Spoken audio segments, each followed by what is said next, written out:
Hello everyone, this is me Manish. आज मैं फिर से स्वागत करता हूं आपको आपके प्यारे से चैनल ईडू फॉर फ्यूचर्स में।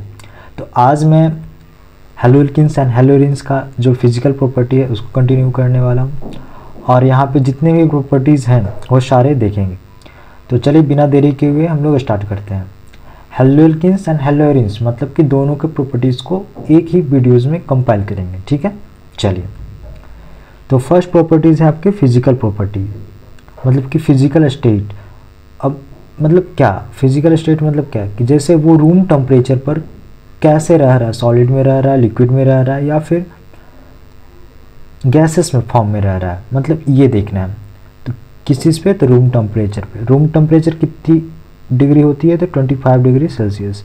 ये IUPAC नोमेनक्लेचर के द्वारा, मतलब कि IUPAC जो रूल्स बनाती है उसके द्वारा ये निर्धारित किया गया है, ठीक है। चलिए, तो लोअर अल्काइल जो हैलाइड्स होती है, जितने भी लोअर अल्काइल हैलाइड्स होती है वो सारे गैसेस होती है एट रूम टेम्परेचर, ठीक है। जैसे कि लोअर अल्काइल हैलाइड्स मतलब कि 1 कार्बन वाला, 2 कार्बन वाला, ज़्यादा से ज़्यादा 3 कार्बन वाला, ठीक है। अब 1 कार्बन वाला क्या बनेगा? CH3X बनेगा। 2 कार्बन वाला क्या बनेगा? CH3CH2X बनेगा। और 3 कार्बन वाला क्या बनेगा? CH3CH2CH2X बनेगा। ऐसा करके बनेंगे चीज़ें, ठीक है। तो ये सब हो गए आपके लो अल्काइल हैलाइड, ठीक है, लोअर अल्काइल हैलाइड हो गए। तो देखिए, आप इसके एग्जांपल देख सकते हो।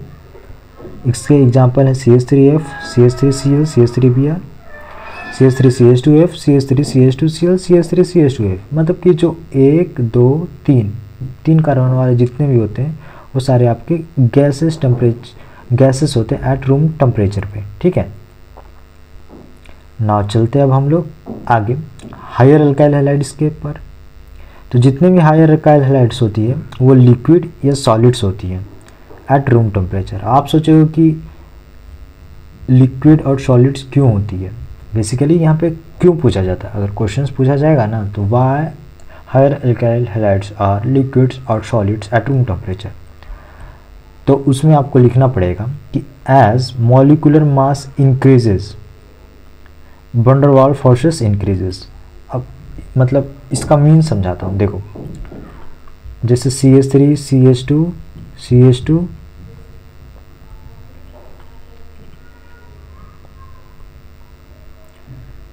उसके बाद फिर CH2F लेते हैं। तो ये क्या हो रहा है कि इसका जो मॉलिक्यूलर मास है, मतलब कि इसका जो वेट है वो बढ़ गया, क्योंकि 1 2 3 4 कार्बन आ गए तो ये बढ़ गया। जैसे जितने आपके नंबर ऑफ कार्बन बढ़ते हैं ना, उसके जो वैन डर वाल्स फोर्सेस होते हैं, मतलब कि आपस में जो बांधने की जो फोर्सेस होती है वो भी इंक्रीज कर जाती है, ठीक है। उसको वैन डर वाल्स फोर्सेस कहते हैं। और जिसके वजह से वो क्या हो जाते हैं कि आपस में जो सॉलिड्स, जो मतलब कि गैसेस फॉर्म में रहती है ना, वो लिक्विड्स या फिर सॉलिड्स में हो जाती है, सॉलिड्स के फॉर्म में कन्वर्ट हो जाती है। तो इसका सिंपल सा क्या आपको चीज़ें समझ में आई इससे, कि जितना हमारा मॉलिक्यूलर मास बढ़ेगा, जैसे कि हमारा मॉलिक्यूलर मास बढ़ेगा तो वैन डर वाल्स फोर्सेस भी इंक्रीज कर जाएगी और उसके वजह से लिक्विड या सॉलिड्स में कन्वर्ट हो जाएगी। कौन? तो हायर अल्काइल हैलाइड्स, ठीक है। चलिए, अब हम लोग चलते हैं नेक्स्ट जो आपको फिजिकल प्रॉपर्टीज़ है वो बॉइलिंग पॉइंट। ये इंपॉर्टेंट है, इससे ज़्यादा क्वेश्चंस आने की प्रॉबिलिटी है। अगर इसमें क्वेश्चंस आएगी तो ये आएगी कि क्यों होता है, तो आप लिख दो कि मॉलिक्यूलर मास इंक्रीज होती है, वैन डर वाल्स जो फोर्सेस है तो वो इंक्रीज होती है जिसकी वजह से, ठीक है। अब नेक्स्ट चलते हैं हम लोग, वो है बॉइलिंग पॉइंट।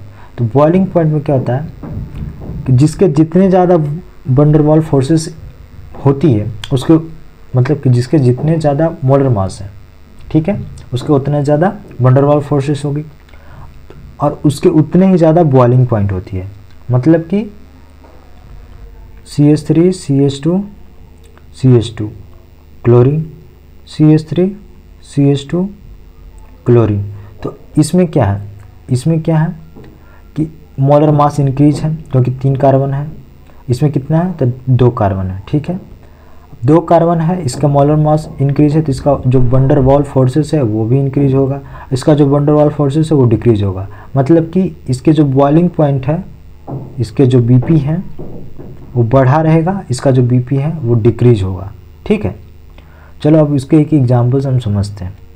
यहाँ पे देखो मैंने एक एग्जाम्पल यहाँ पे लिख रखा है कि CH3F, CH3CH2F एंड CH3CH2F। तो देख रहे हो कि जैसे जैसे हम इधर से इधर बढ़ रहे हैं उसका जो मोलर मास है इंक्रीज हो रहा है। क्यों? क्योंकि उसका जो नंबर ऑफ कार्बन है वो बढ़ रहा है। यहाँ पे 1 है, यहाँ पे 2 है, यहाँ पे 3 है, ठीक है। तो जैसे मोलर मास इंक्रीज होगा तो उसका जो अंदर का वंडर वाल फोर्सेस है तो वो भी इंक्रीज होगा। और मैंने अभी जस्ट ऊपर बताया था कि जिसके जितने ज़्यादा मोलर मास होते हैं उसके उतने ज़्यादा वंडर वाल फोर्सेस होते हैं और उसके उतने ही ज़्यादा बॉइलिंग पॉइंट होती है। तो मतलब कि इधर से इधर जाने पे क्या होते हैं, आपके बॉइलिंग पॉइंट इंक्रीज होंगे, ठीक है। अब यहाँ पे देखो ये वाली क्या चीज़ें हैं, तो पहले रुको समझाता हूँ, क्योंकि ये तो आपके जो मोलर मास है उससे उस पर मतलब कि समझ में नहीं आ रहा है। इसमें R लिख रखे हो ऐसे करके। तो देखो क्या होता है कि FClBrI जैसे ही ऊपर से नीचे आते हैं ना तो जो उसका साइज होती है इंक्रीज होती है। मैंने लास्ट लेक्चर में वगैरह में मैंने इसे बताया है। तो साइज इंक्रीज होगा तो इसका जो मॉलिक्यूलर मास है वो भी इंक्रीज होगी, ठीक है। अब यहाँ R से क्या शो कर रहे हैं, R से शो कर रहे हैं कोई एक अल्काइल ग्रुप। लेट सपोज कि हम यहाँ पे CH3CH2F ले रहे हैं, यहाँ पे ले रहे हैं CH3CH2 क्लोरीन ले रहे हैं। अब हम पूछेंगे कि फर्स्ट और सेकेंड में सबसे ज़्यादा कौन है, तो मैंने बताया था कि ऊपर से नीचे आते हैं तो साइज इंक्रीज करता है, साइज इंक्रीज करता है तो उसका जो मॉलिक्यूलर मास है वो भी इंक्रीज करता है। मतलब कि क्लोरीन का जो मॉलिक्यूलर मास है वो ज़्यादा रहेगा एज़ कम्पेयर टू फ्लोरीन का, ठीक है। तो अब इसका हम ऑर्डर क्या लिखेंगे, इधर से इधर जाने पे क्या होगा, मेरा मॉलिक्यूलर मास बढ़ेगा। मतलब कि जो इसका बॉइलिंग पॉइंट है वो ज़्यादा होगा और इसका बॉइलिंग पॉइंट होगा वो कम होगा, ठीक है। तो यहाँ पे R मतलब होता है अल्काइल ग्रुप। R मतलब हो गया कि कोई भी एक ग्रुप जो सेम होनी चाहिए। जैसे यहाँ पे R सबका डिफरेंट है क्योंकि यहाँ पे 1 कार्बन है, यहाँ पे 2 कार्बन है, यहाँ पे 3 कार्बन है। लेकिन यहाँ पे क्या होना चाहिए कि जो आपका R होता है, जो R है वो सेम होना चाहिए। और सेम R हो और अगर उसका जो साथ में जो अटैच्ड है सब्स्टिट्यूशंस ग्रुप अगर वो अलग अलग हो, लाइक FClBrI हो, तो इधर से इधर जाने पे मतलब कि टॉप टू बॉटम आने पे जो आपके बॉइलिंग पॉइंट होती है ना वो इंक्रीज करती है। क्यों? क्योंकि उसका जो मॉलिक्यूलर मास होती है वो भी इंक्रीज करती है, समझे।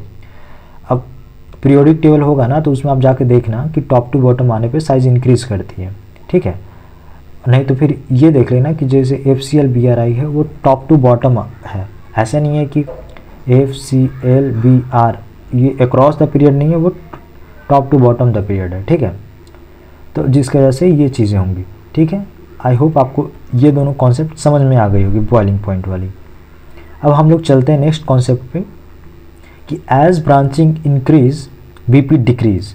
मतलब कि जिसके जितने ज़्यादा हाथ पैर फैलेंगे उसका उतना BP डिक्रीज होगा। मतलब हम बोलते हैं ना कि मतलब एक जगह पे ध्यान दोगे तो मतलब ज़्यादा फोकस से पढ़ पाओगे और जिस इधर उधर ध्यान दोगे तो अच्छे से नहीं पढ़ पाओगे। तो वही होता है, लाइक उसमें भी इसी तरह से होता है कि जिसके जितने ज़्यादा ब्रांच रहेंगे ना उसका बॉइलिंग पॉइंट होती है वो डिक्रीज कर जाती है। अब कैसे, चलिए वो समझते हैं। मतलब इसका एक एग्जांपल हम समझते हैं कि देखो यहाँ पे क्या हो रहा है कि एक CH3 एक CH2 CH2 CH2 Br ये साथ में जुड़ रखे हैं। मतलब कि इसमें कोई ब्रांच नहीं है, यहाँ पे नहीं कोई सब्स्टिट्यूशंस ग्रुप है, यहाँ पे कोई सब्स्टिट्यूशंस ग्रुप नहीं है, ठीक है। लेकिन यहाँ पे अब क्या हो रहा है कि यहाँ पे फर्स्ट पे ना ला करके यहाँ पे सेकेंड पे आके Br को हम जोड़ दे रहे हैं। तो ये क्या हो जा रहा है, ये क्या हो जा रहा है, ये इसके लीनियर थे, ये क्या हो गया एक तरह से ब्रांच में फैल गए। और उसके नेक्स्ट वाले में देख रहे हैं तो यहाँ पे क्या हो जा रहा है कि जो 4 कार्बन है उसको हम ऐसे लिख दे रहे हैं। मतलब कि जो इसका जो यहाँ पे CH3 वाला 1 कार्बन है उसको उठा के यहाँ पे लिख दिए, ठीक है। तो जिसकी वजह से क्या हो गया, ये ब्रांचिंग बन गई, ठीक। तो मतलब इससे क्या कहना चाह रहा है, जो इसका मतलब मीन्स निकलता है कि जितने ज़्यादा आपके ब्रांच होंगे आपके बॉइलिंग पॉइंट डिक्रीज हो जाएगी, ठीक है। जैसे एक लीनियर कंपाउंड हो गया और एक हो गया कि इसके ऊपर है इसके नीचे है, इधर से लगा हुआ, तो जिसके जितने ज़्यादा लगे रहेंगे इधर उधर के वो BP उसके बॉइलिंग पॉइंट होती है वो डिक्रीज होती है, ठीक है। अब देखो तो क्या हो रहा है कि इधर से इधर जाने पे क्या हो रहा है, ब्रांचिंग डिक्रीज हो रही है, क्या हो जा रहा है, बीपी इंक्रीज हो रही है। तो आप सोचोगे कि ये अभी तो आपने बोला कि ब्रांचिंग इंक्रीज करने पे बीपी डिक्रीज होती है, फिर बोल रहे हो कि बीपी यहाँ पे डिक्रीज हो रही है, मतलब यहाँ पे बोल रहे हो बीपी इंक्रीज हो रही है, फिर ब्रांचिंग डिक्रीज हो रही है, लाइक कन्फ्यूजन सा फीलिंग्स आ रहा है ना। अरे देखो क्या रहा है, मतलब ऐसे हम लिख देते हैं ना सिंपल सा कि branching is inversely proportional to boiling point. ठीक है, बीपी यहाँ पे डिक्रीज करेंगे तो बीपी यहाँ पे इंक्रीज करेंगे तो ब्रांचिंग डिक्रीज हो जाएगा, और यहाँ पे अगर बीपी को घटाएंगे मतलब बॉइलिंग पॉइंट को घटाएंगे तो क्या होगा कि जो ब्रांचिंग है वो इंक्रीज हो जाएगा। मतलब हम यहाँ पे ये कह दें कि हम इसको घटा रहे हैं तो इसको बढ़ाएं, या फिर इसको घटा रहे हैं तो इसको बढ़ाएं, मतलब कि एक दूसरे के इन्वर्सली प्रोपोर्शनल है, एक को बढ़ाएंगे तो दूसरा को घटाना है और दूसरा को बढ़ाएंगे तो एक को घटाना है। ठीक है, तो अब आपको कंफ्यूज होने की यहाँ पे ज़रूरत नहीं है, क्योंकि क्या हो रहा है यहाँ पे लिखा हुआ है ब्रांचिंग इंक्रीज। अगर हम इधर से जाएंगे ना तो ये वाली चीज़ें हम लगा देंगे यहाँ पे डिफिनेशन में कि जैसे इधर से अगर हम जा रहे हैं तो ब्रांचिंग इंक्रीज हो रही है और बॉइलिंग पॉइंट डिक्रीज हो रही है। लेकिन अब हम क्या कर रहे हैं कि यहाँ पे जो एरो हम इधर से लगाए हैं तो इसमें क्या हो रहा है कि ब्रांचिंग यहाँ पे क्या हो रही है, डिक्रीज हो रही है। यहाँ पे क्या हो रहा है कि इसमें मतलब कि 2 ब्रांच था, इसमें 1 ब्रांच था, इसमें 0 ब्रांच है। एक सेकेंड रुको, क्या है, देखो एक इधर है एक इधर है, तो मतलब कि 2 ब्रांच लगा हुआ है, एक यहाँ पे लगा हुआ है तो मतलब यहाँ पे 1 ब्रांच है, यहाँ पे कुछ नहीं है तो मतलब कि 0 ब्रांच है। ठीक है, तो क्या हो रहा है इधर से इधर आने पे ब्रांचिंग क्या हो रही है, डिक्रीज हो रही है, तो बीपी क्या होगी, ऑफकोर्स इंक्रीज हो जाएगी। मैंने बताया था ना BP is inversely proportional to branching. अगर यहाँ पे क्या हो रहा है कि ब्रांचिंग डिक्रीज हो रही है तो ये डिक्रीज हो गई तो ये तो बढ़ेगी ही ना, ऐसे है। तो ये यहाँ पे चीज़ें फॉलो हो रही है। ठीक है, अब एक इस तरह से क्वेश्चंस पूछा जाता है कि जैसे एक चैन होती है ना, उसमें कभी कार्बोक्सिलिक एसिड दे देगा या फिर अल्कोहल लगा कर दे देगा या फिर कोई एल्डिहाइड या कीटोन दे देगा या ईथर दे देगा या हाइड्रोकार्बन दे देगा। वो आप बोलोगे कि ये सब मतलब क्या, देखो ऐसे देगा, कार्बोक्सिलिक एसिड है ना तो RCOO, इधर OH दे देगा, तो ये हो गया कार्बोक्सिलिक एसिड। अल्कोहल का क्या देगा, ROH, एल्डिहाइड का क्या दे देगा, RCOH जुड़ा रहेगा तो एल्डिहाइड, और RCOR रहेगा तो कीटोन। ईथर का क्या होता है, ROR, और हाइड्रोकार्बन का क्या होता है, सिर्फ R के साथ R जुड़ा हुआ हो। ठीक है, तो इसमें पीरियोडिक ऑर्डर ध्यान में रखना है कि जो ये वाली होती है ना वो सबसे ज़्यादा होती है, उसके बाद फिर ये होती है, फिर ये होती है, फिर ये होती है। कि मतलब क्या होता है ना कि R के साथ अगर C, जैसे R के साथ ये जो ग्रुप है ये वाली अगर जुड़ी रहेगी तो ये सबसे ज़्यादा रहेगी। अगर R के साथ सिर्फ R जुड़ी रहेगी तो सबसे कम आएगी। R के साथ अगर OR जुड़ी रहेगी तो वो ईथर होती, वो उसके बाद आएगी, उसका फिर यहाँ पे RCOH रहेगी या फिर RCOR रहेगी या फिर ROH रहेगी। तो ऐसे यहाँ पे हम ग्रुप ऑर्डर को देखते हैं। इसका ना एक मतलब आपके एनसीईआरटी बुक्स में एक्सरसाइज में इन टेक्स्ट में क्वेश्चन दे रखा होगा, उसमें डिफरेंट टाइप आपके ग्रुप्स जुड़ रखे होंगे और उसमें बॉइलिंग पॉइंट की आपको पीरियोडिक ऑर्डर आपको दिखाना होगा, वहाँ पे बनाना होगा। तो उसमें ध्यान में आपको ये वाली जो ऑर्डर है वो ध्यान में आपको रखना है कि हाइड्रोकार्बन सबसे कम होती है, फिर ईथर आती है, फिर उससे ज़्यादा होती है एल्डिहाइड या कीटोन आएगी, एल्डिहाइड कीटोन से ज़्यादा होती है अल्कोहल की, अल्कोहल से ज़्यादा होती है कार्बोक्सिलिक एसिड की। ठीक है, क्यों होती है, क्योंकि इसके देखो हाइड्रोकार्बन के पास क्या होता है कि जो वीक वंडर वाल फोर्सेस होती हैं, ईथर के पास होता है वीक डायपोल इंटरेक्शन होती है, एल्डिहाइड कीटोन के पास क्या होता है क्योंकि स्ट्रॉन्ग डायपोल इंट्रोडक्शन होती है, मतलब डायपोल इंट्रैक्शंस होती है। और अल्कोहल के पास क्या होता है इंटरमॉलिक्यूलर H बॉन्डिंग होती है। H का मैंने बताया था ना कि जो F होती है वो फोन, मतलब कि जो H होती है वो F से जुड़ा हो, O से जुड़ा हो, N से जुड़ा हो। तो ROH में क्या है, जो O है वो किससे मतलब कि जो H है वो किससे जुड़ा हो, यहाँ पे O से जुड़ा हुआ है। मतलब कि यहाँ पे देख सकते हो जो H है वो किससे जुड़ा है, तो O से, मतलब कि यहाँ पे हाइड्रोजन बॉन्डिंग हो रही है। तो जिसके वजह से ये चीज़ें ऐसे काम करती हैं। तो आपको इसको एज इट इज़ रट लेना, ध्यान में रखना है। ठीक है, और क्या होता है कि इधर से इधर आने पे जो आपके बॉइलिंग पॉइंट होती है वो इंक्रीज़ करती है। क्या करती है? बॉइलिंग पॉइंट इंक्रीज़ करती है। इधर से इधर जाओ, बॉइलिंग पॉइंट इंक्रीज़ करेगी। सिंपल, ठीक है। चलो, आई होप आपको बॉइलिंग पॉइंट समझ में आ गई होगी। अब हम लोग चलते हैं डेंसिटी पे। डेंसिटी बेसिकली क्या है? तो जो रेफरेंस में हम लोग क्या कहते हैं, वाटर को, वाटर का जो डेंसिटी होता है 1 ग्राम पर ml होता है, ठीक है। तो वाटर से ज़्यादा क्या होता है, एल्काइल ब्रोमाइड की डेंसिटी होती है और एल्काइल आयोडाइड की होती है। एल्काइल ब्रोमाइड मतलब कि RBr RI, और ये क्या होती है, R फ्लोराइड और RCl। मतलब कि ये होता है कि वाटर से RBr की और RI की डेंसिटी ज़्यादा होती है और RF और RCl की डेंसिटी कम होती है, ठीक है। तो ये आपको जस्ट एज इट इज़ ध्यान में रख लेना है, ये दोनों के बीच में नहीं पूछेगा। ऐसे तो बेसिकली इससे क्वेश्चन आएगा नहीं, क्योंकि ये थोड़ा कम इम्पॉर्टेंट है। आना रहेगा तो मैक्सिमम टू मैक्सिमम इससे क्वेश्चन आएगा, और अगर बहुत हार्ड देना रहेगा तो इससे दे देगा, ये वाली नहीं देगा। लेकिन आपको पढ़ लेना है क्योंकि एनसीईआरटी बुक्स में है, ठीक है। तो आपको ऐसे, और फिर इधर से इधर जाने पे क्या होती है, आपके जो डेंसिटी होती है वो इंक्रीज़ करती हैं। और फिर देखो, डेंसिटी का एक और चीज़ होता है कि जितना ज़्यादा लंबा कार्बन का लेंथ रहता है उसका उतना ज़्यादा डेंसिटी रहता है, डिक्रीज हो जाता है। क्या होता है, डेंसिटी डिक्रीज हो जाता है, जितना ज़्यादा नंबर ऑफ लेंथ कार्बन करेगा उतना। मतलब कि हम ऐसे समझ सकते हैं कि जैसे मेरे पास अगर 4 कार्बन वाला हो गया और 3 कार्बन वाला हो गया, तो 3 कार्बन वाला ज़्यादा डेंस होगा एज़ कम्पेयर टू 4 कार्बन वाला, ठीक है। तो इसका हम ऐसे भी एक बना सकते हैं, number of carbon is inversely proportional to the density.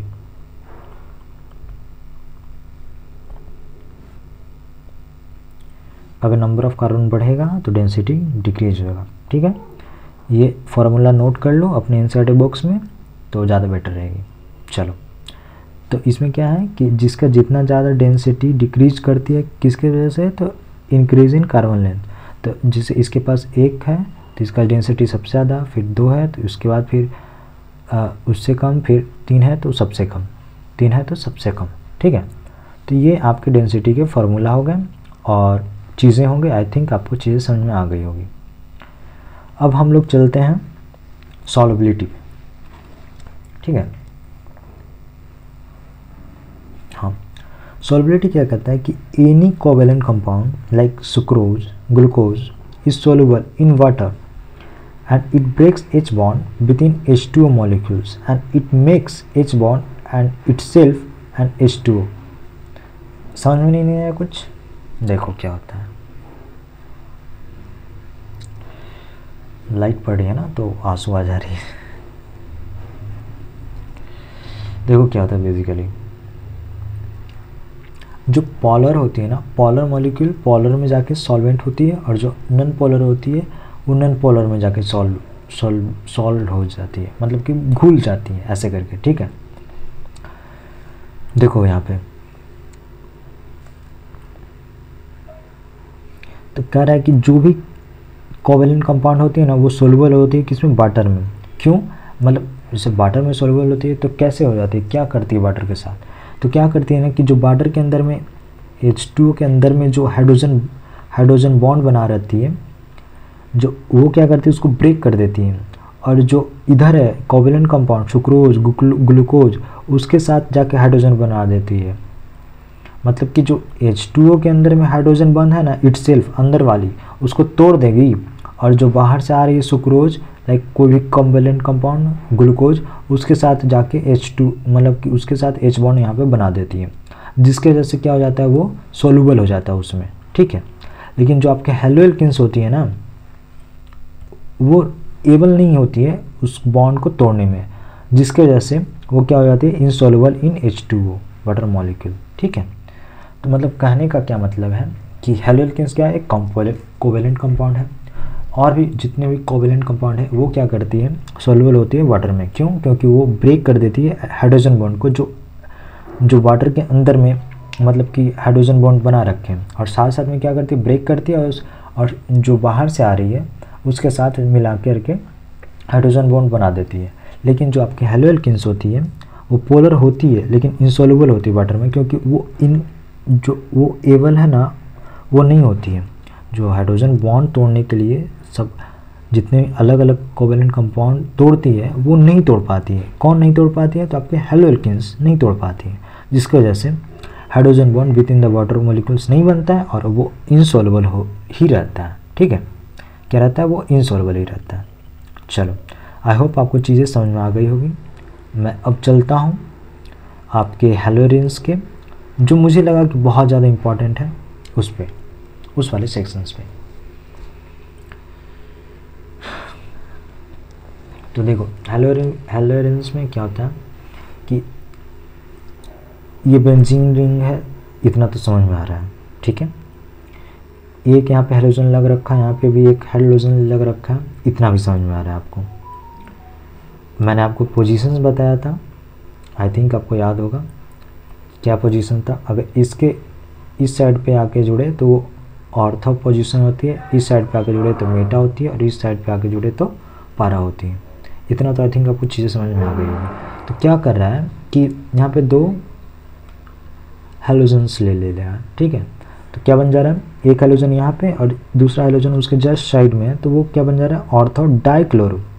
यहाँ पे हैलोजन क्या है? क्लोरीन है, तो क्या हो जाएगा? Ortho dichloro benzene.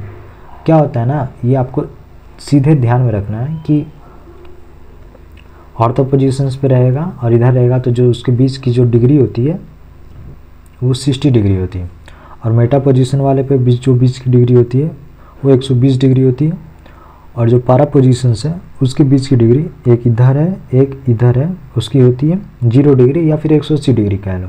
ठीक है, तो बेसिकली हम लोग 0 ले रहे हैं, 180 को नहीं लेते हैं, आपके मतलब कि जो आपको चीज़ें याद हो उसके वजह से। ठीक है, अब क्या होता है कि देखो कार्बन और क्लोरीन में जो आपके ऐसे यहाँ पे ऐसे दिख रहा होगा, तो ये क्यों है?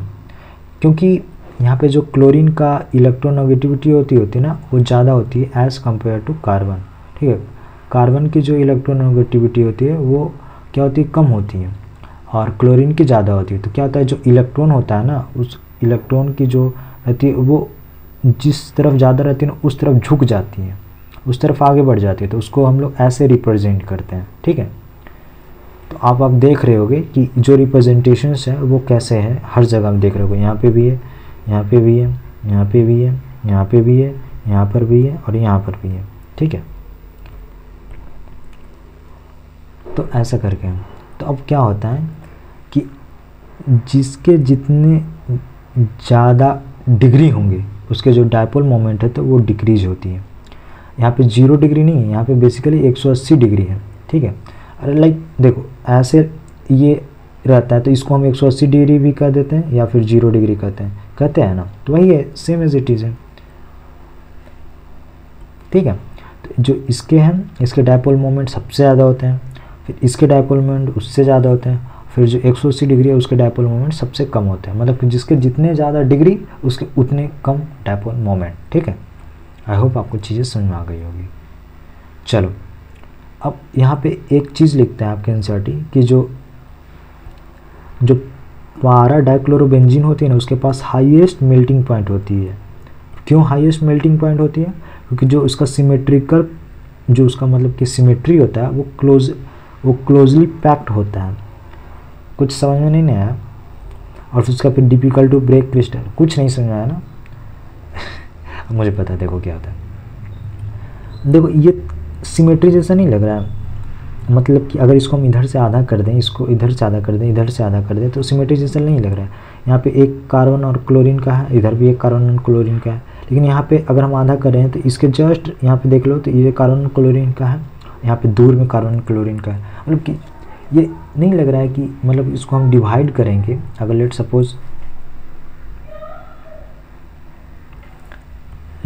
अगर हम इसको यहाँ से डिवाइड कर देते हैं तो ये इसमें ज़्यादा पोर्शन बच जा रहा है, इसमें थोड़ा है, इसमें भी ज़्यादा बच जा रहा है, ये हम इक्वल है ऐसे करके नहीं लग रहा है। तो ये होता है सिमेट्रिकल अरेंजमेंट। ठीक है, तो क्या होता है कि जो पारा डाइक्लोरोबेंजीन होती है ना उसके हाईएस्ट मेल्टिंग पॉइंट होती है। क्यों? कि उसके पास सिमेट्रिकल क्लोजली पैक्ड स्ट्रक्चर होती है, और जिसकी वजह से क्या होता है डिफ़िकल्ट हो जाता है क्रिस्टल को ब्रेक करने में। लाइक देखो,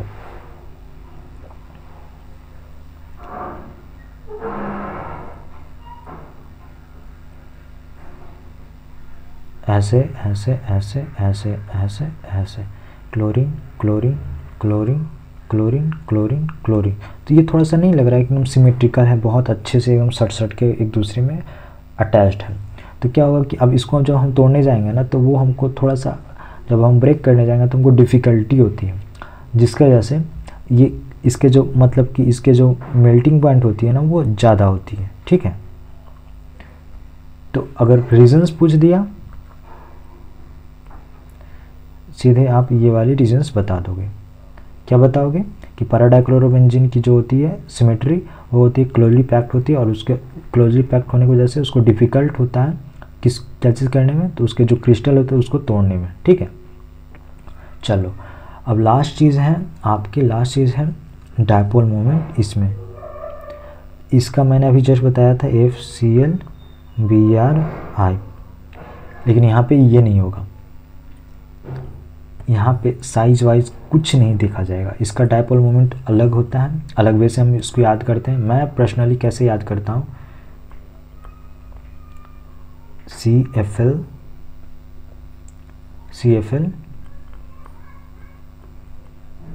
ब्रो I,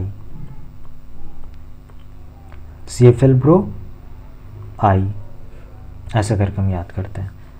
अब इसका रीजंस एनसीईआरटी बुक्स में पढ़ोगे, मैंने बताया है लास्ट फर्स्ट या सेकंड लेक्चर में भी मैंने ये इसका रीजंस बताया था, लेकिन फिर से बता दे रहा हूँ कि जो कार्बन एंड क्लोरीन का जो लेंथ होती है और जो वैल्यू निकलती है, ठीक है, वो as compare to carbon and fluorine से बड़ा होती है, जिसकी वजह से यहाँ पे जो डायपोल मोमेंट होती है वो बढ़ जाती है। ठीक है, तो आपको ये ध्यान में रखना है, मतलब कि FCl/Br(I) होती है, तो क्या करो, इसको उठाओ यहाँ से और इसको यहाँ रखो, और उसके फिर ऐसे ऐसे ऐसे कर दो, बस सिंपल।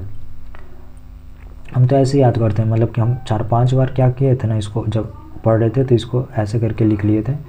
CFl, जैसे CFl बल्ब होता है ना, वही CFl bro I, CFl bro I, CFल bro I, CFl bro I, बस ऐसे करके याद कर लिया, हो गया और क्या। तो ये थी चीज़ें जो आई थिंक आपको, मुझे लगता था कि बताना चाहिए था। फिजिकल प्रॉपर्टी में इससे ज़्यादा कोई डेप्थ चीज़ नहीं आएगी। तो वीडियो अच्छा लगा हो तो लाइक कीजिएगा एंड सब्सक्राइब करना ना भूलिए, एंड दोस्तों के साथ प्लीज़ शेयर कीजिए। तब तक के लिए पढ़ते रहिए, थैंक यू।